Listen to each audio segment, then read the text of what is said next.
Here's how to master isolated chrome nails using products from Sally Beauty. After you prep your nails and applied your base color, this one's Ivy League by ASP, apply a really smooth coat of gelish matte top coat. Remove the tacky layer with a lint-free wipe from Beauty Secrets, and use the soft side of your buffer to smooth out the nail.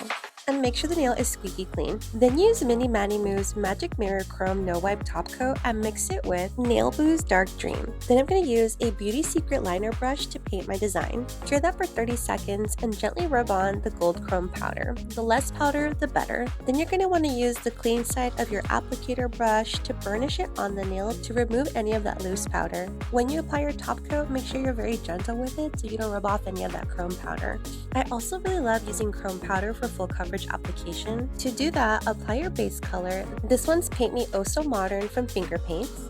Then use the Mini Mani Moo Magic Mirror Chrome as a base, follow it with the powder, and seal it with another layer. You can paint nail art over it, or you can also do like an isolated chrome by applying the powder to the entire nail and using the no wipe top coat to paint some nail art, cure it, and then wipe it away to reveal a cute design underneath. And then seal the whole look with a no wipe top coat. Would you try any of these chrome techniques?